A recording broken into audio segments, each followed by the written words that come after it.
Bonjour à toi. Dans cette petite vidéo, laisse-moi te montrer la voix de Shine. Et t'inquiète pas pour le macaron là, ou le titre, hein. Je vais t'expliquer. Tu vas voir, tu vas accrocher.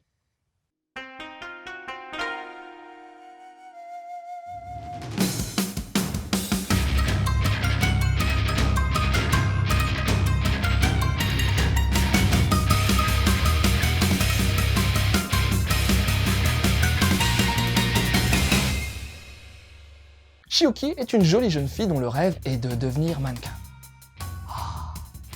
Non, non, non, t'en vas pas. Promis, ça va aller. Et son père est le patron d'une petite agence de mannequins. Mille neiges. Bon, ça s'annonce bien parti pour elle, non? D'autant plus que les choses se goupillaient plutôt bien jusqu'à ses 10 ans environ. Bien proportionnées, bonne taille, mais... Voilà, elle a plus tellement grandi depuis, et elle est restée bloquée à 1,58 m. Adieu les podiums, car pour espérer défiler, c'est minimum 1,70 m. Mais lâcher l'affaire, c'est pas trop dans son caractère à la jeune demoiselle. Elle est pas du genre fleur bleue ou à chougnasser sur son sort. Elle continue donc à postuler au casting de l'agence, même si elle se fait rembarrer à chaque fois. Et puis, elle fait la connaissance d'Ikto. Enfin, fait la connaissance. Pas vraiment, vu qu'en fait, il est dans sa classe. Mais elle l'a jamais vraiment calculé. Pour elle, c'est juste un nulos. Elle s'aperçoit alors que le jeune homme, qui est l'unique membre du club de travaux pratiques, s'évertue à créer des tenues dans son coin. Et son rêve inavoué serait de devenir styliste. Seulement lui, il peut pas continuer les études. Il doit filer sur le marché du travail pour subvenir aux besoins de sa famille. Ah, le milieu de la mode est pas si facile, hein. Va falloir s'accrocher mes cocos. T'as compris, mes cocos, Coco Chanel, c'est bon?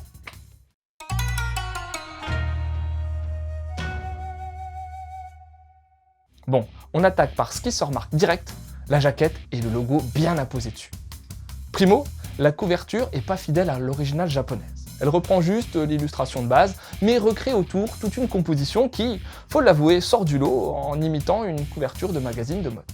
Ah, ça fait direct girly, hein, et avec en prime le macaron Shoujo Addict collé par-dessus, quand t'es pas le public visé par ce genre marketing, faut te forcer à feuilleter. Merci Nobinobi alias Pika. Mais quand tu commences à te plonger dedans, c'est pas forcément ce à quoi tu t'attendais. Les planches possèdent une mise en page très fluide et lisible, avec des enchaînements diversifiés et recherchés, des cases carrées, horizontales, verticales, superposées, des coupes diagonales.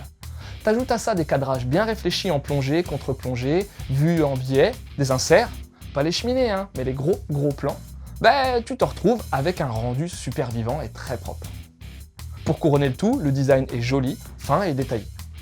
On s'applique sur les fringues bien sûr, mais pas que. L'ambiance et les décors le sont également. Les personnages sont très expressifs et passent aussi en mode SD pour les phases humoristiques. Seul bémol, à mon goût, le visage du papa est pas très réussi.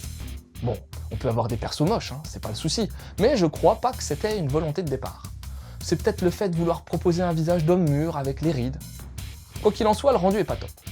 Entre les chapitres, on a un lexique des termes de mode utilisés dans la partie précédente et un mini-strip qui se poursuit au fil du volume.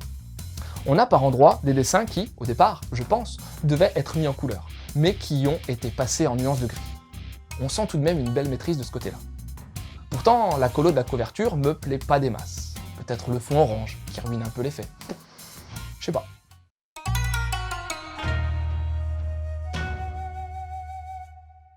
Alors, voilà un shoujo qui ressemble pas forcément à l'idée qu'on se fait d'un shoujo, non?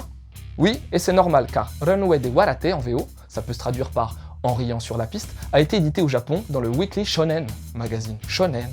C'est en France qu'il a été décidé qu'il fallait le ranger dans le tiroir shoujo, parce que, oui, hein, ça parle de la mode, alors forcément c'est pour les gonzesses.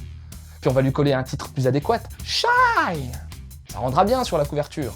Ah, et hop, un petit logo Shoujo Addict pour être bien sûr. Ou comment faire un effet repoussoir pour tout un potentiel public. Et aussi comment peut-être déstabiliser le lectorat de shoujo pur qui se retrouve en fait avec un titre qui colle pas aux standards du genre. Je sais, ces histoires de shoujo, shonen, ça commence parfois à être dépassé parce que, qu'on soit un gars ou une fille, jeune ou vieux, on peut lire de tout. Mais n'empêche, dans le manga, il y a tout de même des codes qui font que tu vas t'orienter plus vers tel titre ou tel titre. Et là, ça fait comme une espèce de camouflage. La force du manga, en général, est de savoir traiter de thèmes aussi variés qu'inattendus parfois, de manière intéressante, même quand on n'est pas conquis ou visé au départ. Regarde, moi j'adore Ping Pong de Matsumoto Taiyo, et pourtant le ping pong, moi au départ, je m'en cogne un peu. Bref, on stoppe ici le débat. Concernant l'auteur, Inoya Kotoba, C'est sa première œuvre éditée chez nous. À part te dire que, tout de même, elle a été nominée au Manga Taisho Awards aux côtés de l'Atelier des Sorciers ou de To Your Eternity, je peux pas te dire grand chose de plus. Mais c'est déjà pas mal. On retrouve dans ce titre des persos forts, ou qu'ils deviennent vite. Shiuki se laisse pas faire, même si elle passe par une phase de doute et de remise en question. Surtout quand elle se rend compte qu'elle fait subir à Ikuto ce que ceux de l'agence Mille Neiges lui font subir. C'est-à-dire lui affirmer que son ambition lui est impossible. Alors, malgré un sujet apparemment frivole, le dépassement de soi et l'abnégation sont de mise dans Shine. Côté conseil, je te donne déjà 2 titres de Yazawa Ai. Gokinjo Monogatari, Gokinjo une vie de quartier, et Paradise Kiss, ou Parakiss pour les initiés.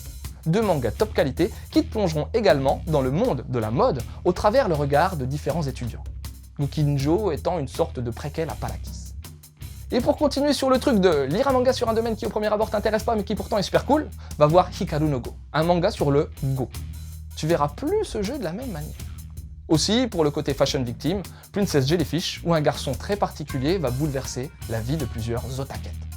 Des filles otaku quoi. Voilà, c'était Loot, j'espère que cette petite chronique t'aura donné envie de lire Shine. Je te laisse et continue de suivre la voie du manga.